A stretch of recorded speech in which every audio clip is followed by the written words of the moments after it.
राधे राधे। जय श्री कृष्णा। कृष्णम वंदे जगत गुरुम। मैं आज भगवत गीता पढ़ने जा रही थी, उसके महात्म्य के सहित। तो मैंने सोचा क्यों ना आपको भी भगवत गीता सुनाई जाए। भगवत गीता पढ़ना, सुनना और सुनाना बहुत ही अच्छा माना जाता है। तो जिन लोगों के पास पढ़ने का समय ना हो तो कम से कम आप इसे सुन तो पाएंगे। चलिए आज हम प्रारंभ करते हैं कुछ दिनों की जर्नी, जिसमें हम प्रतिदिन शाम को श्रीमद् भगवत गीता के अध्याय का महत्व समझेंगे। भगवत गीता के सभी अध्यायों को 1 बाय 1 पढ़ेंगे। तो प्रतिदिन इंतजार कीजिएगा भगवत गीता के अलग अलग अध्यायों का और जुड़े रहिएगा मेरे साथ मेरे चैनल पर। प्रारंभ करते हैं भगवत गीता के महात्म्य से। श्री परमात्मने नमः। ओम श्री परमात्मने नमः। श्रीमद् भगवत गीता के पहले अध्याय का महत्व जानते हैं आज। श्री पार्वती जी ने कहा, भगवान आप तत्वों के ज्ञाता हैं।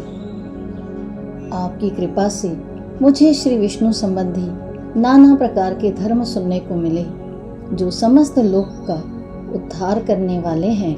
देवेश, अब मैं गीता का महात्म्य सुनना चाहती हूँ, जिसका श्रवण करने से श्री हरि में भक्ति बढ़ती है। श्री महादेव जी बोले, जिनका श्री विग्रह अलसी के फूल की भांति श्याम वर्ण का है, पक्षी राज गरुड़ ही जिनके वाहन हैं, जो अपनी महिमा से कभी च्युत नहीं होते तथा शेष नाग की शैया पर शयन करते हैं, उन भगवान महाविष्णु की हम उपासना करते हैं। एक समय की बात है, मूर दैत्य के नाशक भगवान विष्णु शेष नाग के रमणीय आसन पर सुखपूर्वक विराजमान थे।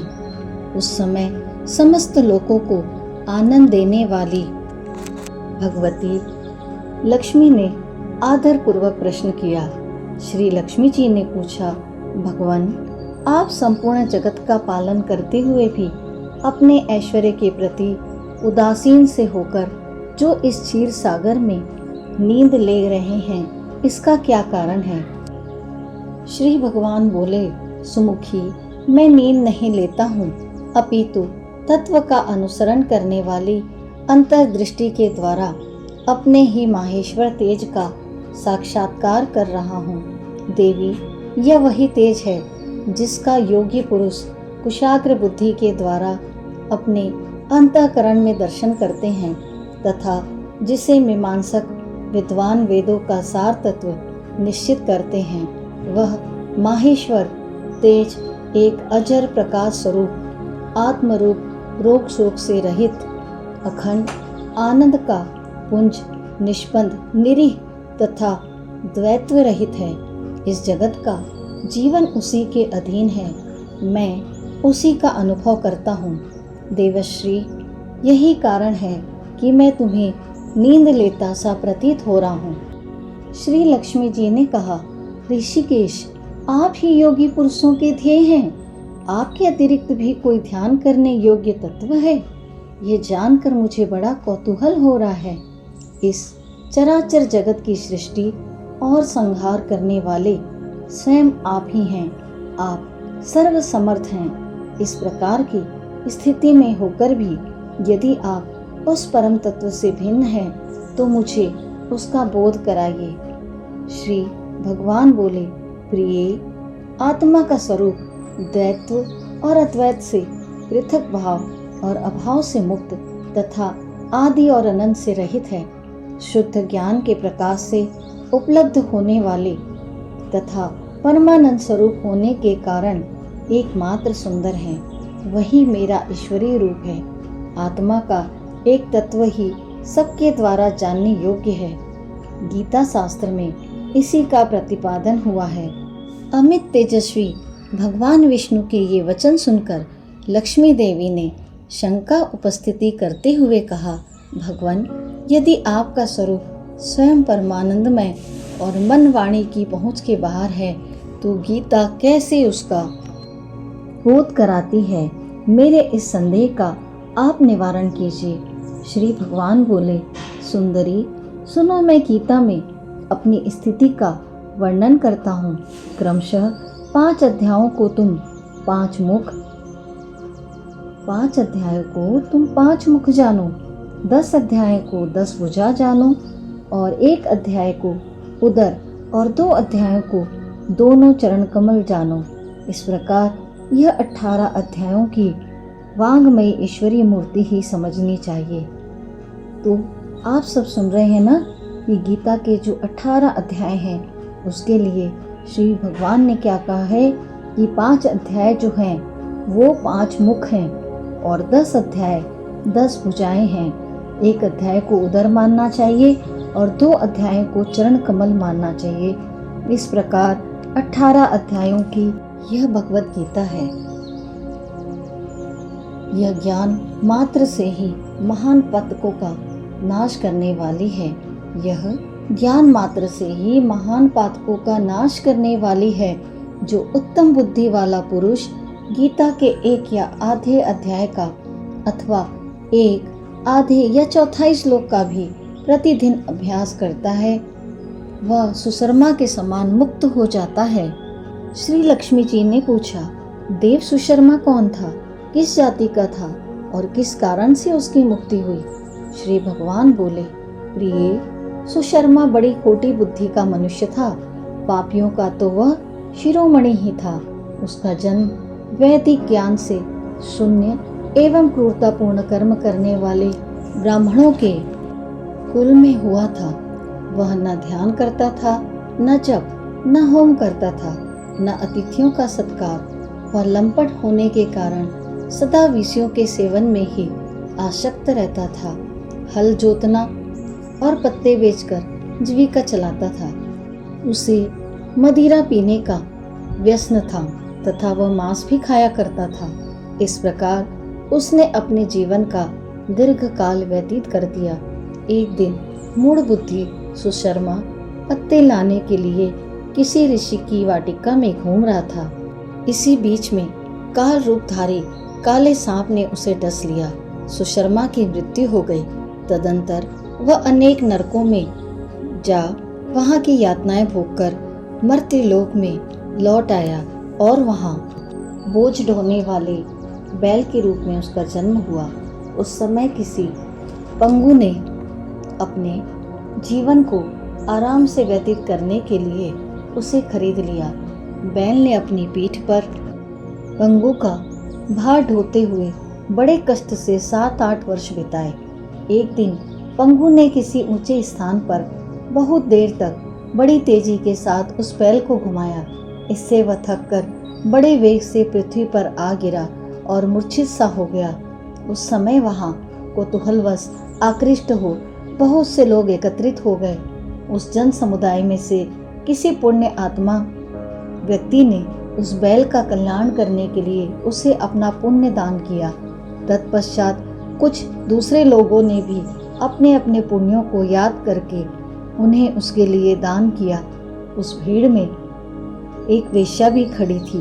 उसे अपने पुण्य का पता नहीं था, तो भी उसने लोगों को देखकर उस बैल के लिए कुछ त्याग किया। तदंतर यमराज के दूत उस मरे हुए प्राणी को पहले यमपुरी में ले गए।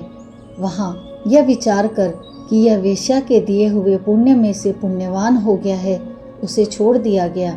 फिर वह भूलोक में आकर उत्तम कुल और शील वाले ब्राह्मणों के घर में उत्पन्न हुआ। उस समय भी उसे अपने पूर्व जन्म की बातों का स्मरण बना रहा। बहुत दिनों के बाद अपने अज्ञान को दूर करने वाले कल्याण तत्व का जिज्ञासु होकर वह उस वेश्या के पास गया और उसके दान की बात बतलाते हुए उसने पूछा, तुमने कौन सा पुण्य दान किया था? वेश्या ने उत्तर दिया, वह पिंजरे में बैठा हुआ तोता प्रतिदिन कुछ पढ़ता है, उससे मेरा अंतःकरण पवित्र हो गया है। उसी का पुण्य मैंने तुम्हारे लिए दान किया था। उसके बाद उन दोनों ने तोते से पूछा। तब उस तोते ने अपना पूर्व जन्म का स्मरण करके प्राचीन इतिहास कहना प्रारंभ किया। शूक बोला, पूर्व जन्म में मैं विद्वान होकर भी विद्वत्ता के अभिमान से मोहित रहता था। मेरा राग द्वेष इतना बढ़ गया था कि मैं गुणवान विद्वानों के प्रति भी ईर्ष्या भाव रखने लगा। फिर समयानुसार मेरी मृत्यु हो गई और मैं अनेकों घृणित लोकों में भटकता फिरा। उसके बाद इस लोक में आया। सद्गुरु की अत्यंत निंदा करने के कारण तोते के कुल में मेरा जन्म हुआ। पापी होने के कारण छोटी अवस्था में ही मेरा माता पिता से वियोग हो गया। एक दिन मैं ग्रीष्म ऋतु में तपे हुए मार्ग पर पड़ा था। वहाँ से कुछ श्रेष्ठ मुनि मुझे उठा लाए और महात्माओं के आश्रय में मैं आश्रम के भीतर एक पिंजरे में उन्होंने मुझे डाल दिया। वहीं मुझे पढ़ाया गया। ऋषियों के बालक बड़े आदर के साथ गीता के प्रथम अध्याय की आवृत्ति करते थे। उन्हीं से सुनकर मैं भी बारंबार पाठ करने लगा। इसी बीच में एक चोरी करने वाले बहलिये ने मुझे वहाँ से चुरा लिया। तत्पश्चात इस देवी ने मुझे खरीद लिया। यही मेरा वृतांत है जिसे मैंने आप लोगों से बता दिया। पूर्व काल में मैंने इस प्रथम अध्याय का अभ्यास किया था, जिससे मैंने अपने पाप को दूर किया है। फिर उसी से इस वेश्या का भी अंतःकरण शुद्ध हुआ है और उसी के पुण्य से ये द्विज श्रेष्ठ सुशर्मा भी पाप मुक्त हुए हैं। इस प्रकार परस्पर वार्तालाप और गीता के प्रथम अध्याय के महात्म्य की प्रशंसा करके वे तीनों निरंतर अपने अपने घर पर गीता का अभ्यास करने लगे। फिर ज्ञान प्राप्त करके वे मुक्त हो गए। इसलिए जो गीता के प्रथम अध्याय को पढ़ता, सुनता तथा अभ्यास करता है, उसे इस भव सागर को पार करने में कोई कठिनाई नहीं होती। प्रथम अध्याय से हमारे समस्त पापों का क्षय होता है, तो हमें अवश्य प्रथम अध्याय तो पढ़ना ही चाहिए। आइए अब हम श्रीमद् भगवत गीता का प्रथम अध्याय पढ़ते हैं। धृतराष्ट्र बोले, हे संजय, धर्म भूमि कुरुक्षेत्र में इकट्ठे हुए युद्ध की इच्छा वाले मेरे और पांडु के पुत्रों ने क्या किया? इस पर संजय बोले, इस समय राजा दुर्योधन ने व्यूह रचना युक्त पांडवों की सेना को देखकर और द्रोणाचार्य के पास जाकर यह वचन कहा है, हे आचार्य, आपके बुद्धिमान शिष्य द्रुपद पुत्र धृष्ट धुम्ना द्वारा व्यूहाकार खड़ी की हुई पांडु पुत्रों की इस बड़ी भारी सेना को देखिए। इस सेना में बड़े बड़े धनुषों वाले युद्ध में भीम और अर्जुन के समान बहुत से सूरवीर हैं, जैसे सात्यकी और विराट तथा महारथी राजा द्रुपद और धृष्टकेतु, चेकितान तथा बलवान काशीराज, पुरीजीत, कुंती भोज और मनुष्यों में श्रेष्ठ सैवव्य और पराक्रमी युद्धामन्यु तथा बलवान उत्तमौजा, सुभद्रा पुत्र अभिमन्यु और द्रौपदी के पांचों पुत्र, ये सभी महारथी हैं। हे ब्राह्मण श्रेष्ठ, हमारे पक्ष में भी जो जो प्रधान हैं उनको आप समझ लीजिए। आपके जानने के लिए मेरी सेना के जो जो सेनापति हैं उनको कहता हूँ। एक तो स्वयं आप और पितामह भीष्म तथा कर्ण और संग्राम विजयी कृपाचार्य तथा वैसे ही अश्वत्थामा, विकर्ण और सोमदत्त का पुत्र भूरिश्रवा तथा और भी बहुत से शूरवीर, अनेक प्रकार के शस्त्र अस्त्रों से युक्त, मेरे लिए जीवन की आशा को त्यागने वाले, सब के सब युद्ध में चतुर हैं। भीष्म पितामह द्वारा रक्षित हमारी वह सेना सब प्रकार से अजय है और भीम द्वारा रक्षित इन लोगों को यह सेना जीतने में सुगम है। इसलिए सब मोर्चों पर अपनी अपनी जगह स्थित रहते हुए आप लोग सब के सब ही निसंदेह भीष्म पितामह की ही सब ओर से रक्षा करें। इस प्रकार द्रोणाचार्य से कहते हुए दुर्योधन के वचनों को सुनकर कौरवों में वृद्ध बड़े प्रतापी पितामह भीष्म ने उस दुर्योधन के हृदय में हर्ष उत्पन्न करते हुए उच्च स्वर में सिंह की नाद के समान गरज कर शंख बजाया। उसके उपरांत शंख और नगारे तथा ढोल, मृदंग और नृत्यादि बाजे एक साथ ही बजे। उनका वह शब्द बड़ा भयंकर हुआ। उसके अनंतर सफेद घोड़ों से युक्त उत्तम रथ में बैठे हुए श्री कृष्ण महाराज और अर्जुन ने भी अलौकिक शंख बजाए। उसमें श्री कृष्ण ने पंचजन्य नामक शंख और अर्जुन ने देवदत्त नामक शंख बजाया। भयानक कर्म वाले भीमसेन ने पौंड्र नामक महाशंख बजाया। कुंती पुत्र राजा युधिष्ठिर ने अनंत विजयी नामक शंख और नकुल तथा सहदेव ने सुघोष और मणिपुष्पक नाम वाले शंख बजाए। श्रेष्ठ धनुष वाले काशीराज और महारथी खंडी और धृष्टद्युम्न, अजय, सात्विक तथा राजा द्रुपद और द्रौपदी के 5 पुत्र और बड़ी भुजा वाले सुभद्रा पुत्र अभिमन्यु, इन सब ने हे राजन अलग अलग शंख बजाए और उस भयानक शब्द ने आकाश और पृथ्वी को भी शब्दयमान करते हुए धृतराष्ट्र के पुत्रों को हृदय विदीर्ण कर दिए। हे राजन, उसके उपरांत कपिध्वज अर्जुन ने खड़े हुए धृतराष्ट्र पुत्रों को देखकर उस शस्त्र चलाने की तैयारी के समान धनुष उठाकर ऋषिकेश श्री कृष्ण से यह वचन कहा कि हे अच्युत्य, मेरे रथ को दोनों सेनाओं के बीच में खड़ा करिए, जब तक मैं इस स्थिति हुए युद्ध की कामना वालों को अच्छी प्रकार देख लूं कि इस युद्ध रूप व्यापार में मुझे किन किन के साथ युद्ध करना योग्य है। दुर्बुद्धि दुर्योधन का युद्ध में कल्याण चाहने वाले जो ये राजा लोग इस सेना में आए हैं, उन युद्ध करने वालों को मैं देखूंगा। संजय बोले, हे धृतराज, अर्जुन द्वारा इस प्रकार कहे हुए श्री कृष्ण ने दोनों सेनाओं के बीच में भीष्म और द्रोणाचार्य के सामने और संपूर्ण राजाओं के सामने उत्तम रथ को खड़ा करके ऐसे कहा कि हे पार्थ, इन इकट्ठे हुए कौरवों को देख। उसके उपरांत पृथा पुत्र अर्जुन ने उन दोनों ही सेनाओं में स्थित हुए पिता के भाइयों को, पितामहों को, आचार्यों को, मामों को, भाइयों को, पुत्रों को, पौत्रों को तथा मित्रों को, ससुरों को और सुहृदों को भी देखा। इस प्रकार उन खड़े हुए संपूर्ण बंधुओं को देखकर वे अत्यंत करुणा से युक्त हुए। कुंती पुत्र अर्जुन शोक करते हुए यह बोले, हे कृष्ण, इस युद्ध की इच्छा वाले, हे कृष्ण, इस युद्ध की इच्छा करने वाले खड़े हुए स्वजन समुदाय को देखकर मेरे अंग शिथिल हुए जाते हैं और मुख भी सूखा जाता है और मेरे शरीर में कंप तथा रोमांच होता है तथा हाथ में गांडीव धनुष गिरता है और त्वचा भी बहुत जलती है तथा मेरा मन भ्रमित सा हो रहा है, इसलिए मैं खड़े रहने को भी समर्थ नहीं हूँ। हे केशव, लक्षणों को भी विपरीत ही देखता हूँ तथा युद्ध में अपने कुल को मारकर कल्याण भी नहीं देखता। हे कृष्ण, मैं विजय नहीं चाहता और राज्य तथा सुखों की भी नहीं चाह रखता।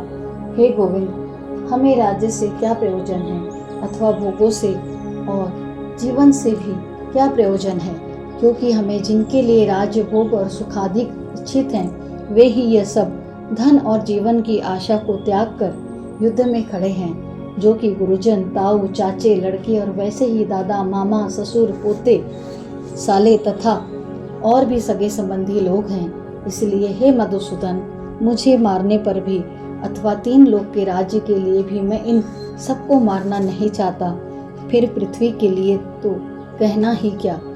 हे जनार्दन, धृतराष्ट्र के पुत्रों को मारकर भी हमें क्या प्रसन्नता होगी, इन आतताइयों को मारकर तो हमें पाप ही लगेगा।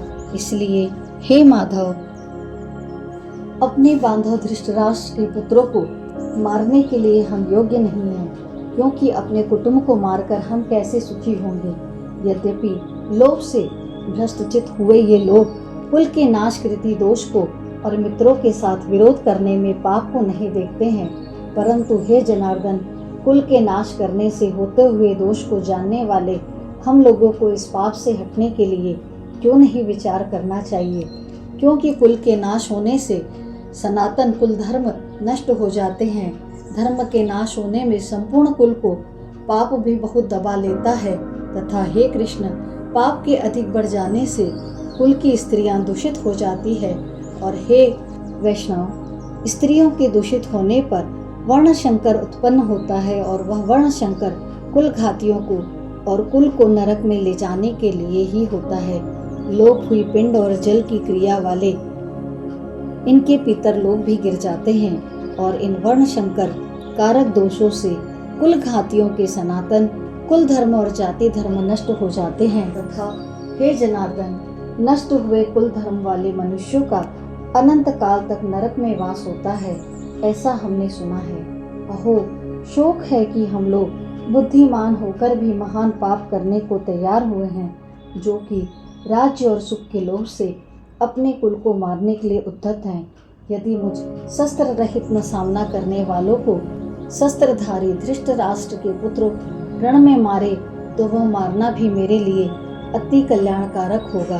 संजय बोले, रणभूमि में शोक से उद्विग्न मन वाले अर्जुन इस प्रकार कहकर बाण सहित धनुष को त्याग कर रथ के पिछले भाग में बैठ गए हैं। इति श्रीमद् भगवद गीता रूपी उपनिषद एवं ब्रह्मा विद्या तथा योग शास्त्र विषयक श्री कृष्ण और अर्जुन के संवाद में अर्जुन विषाद योग नामक यह पहला अध्याय मैंने आज आपको सुनाया है।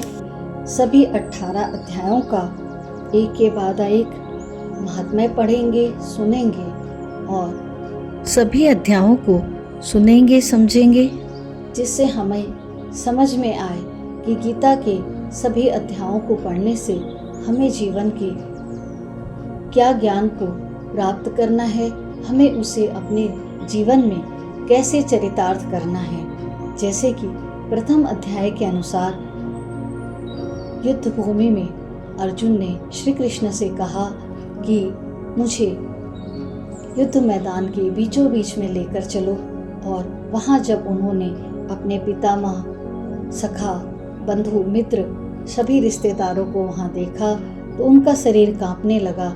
उन्हें यह ख्याल आया कि अपने ही कुल का नाश कर राज्य को जीतने से उन्हें क्या प्राप्त होगा, तो वह रथ के पीछे जाकर बैठ गए। और यही सिचुएशन लेकर आई गीता ज्ञान के लिए। ये सारी परिस्थितियों को देखते हुए श्री कृष्ण ने अर्जुन को जो ज्ञान दिया वो हम आगे के अध्याय में सुनेंगे, जानेंगे और समझेंगे और उसे अपने जीवन में चरितार्थ करेंगे, जिससे हमारा भी कल्याण हो। जैसा कि कहा जाता है, गीता में जितना भी ज्ञान दिया है, अगर उसे हम अपने जीवन में चरितार्थ करते हैं तो हम अपने जीवन को संपूर्ण बदल लेते हैं। तैयार रहिएगा अगले वीडियो के लिए। गीता के द्वितीय अध्याय का महत्व और द्वितीय अध्याय की रीडिंग हम करेंगे और श्री कृष्ण की कृपा प्राप्त करेंगे। वीडियो के अंत तक बने रहने के लिए, इस गीता के प्रथम अध्याय और महात्म्य को सुनने के लिए मैं आप सभी का हृदय से आभार व्यक्त करती हूँ। धन्यवाद, धन्यवाद, धन्यवाद। मिलते हैं फिर बहुत जल्द एक नए वीडियो के साथ। अगर आप इसी तरह गीता के सभी अध्यायों को सुनना चाहते हैं तो चैनल को सब्सक्राइब कर लीजिए, और भी बहुत सारी जानकारियाँ मैं अपने चैनल पर लेकर आती हूँ, जिससे आपका संपूर्ण जीवन बदल सके। जब भी समय मिले कोई ना कोई वीडियो अवश्य सुनिए, कहीं ना कहीं से आपको ऐसा ज्ञान मिलेगा मेरे वीडियो से कि आपका जीवन पूरी तरह बदल जाएगा। अगर आप फ्री की वर्कशॉप ज्वाइन करना चाहते हैं, साथ ही पेड वर्कशॉप ज्वाइन करना चाहते हैं, तो डिस्क्रिप्शन में मैं अपनी व्हाट्सएप लिंक दूंगी, वहाँ से जुड़िए। बहुत सारी फ्री में आपको लर्निंग मिलेगी, जिससे आपका जीवन पूरी तरह बदल जाएगा। मिलते हैं फिर बहुत जल्द एक नए वीडियो के साथ। डिस्क्रिप्शन बॉक्स में से लिंक को क्लिक करना ना भूलिएगा। Thank you everyone, take care, God bless you. Radhe Radhe, जय श्री कृष्णा।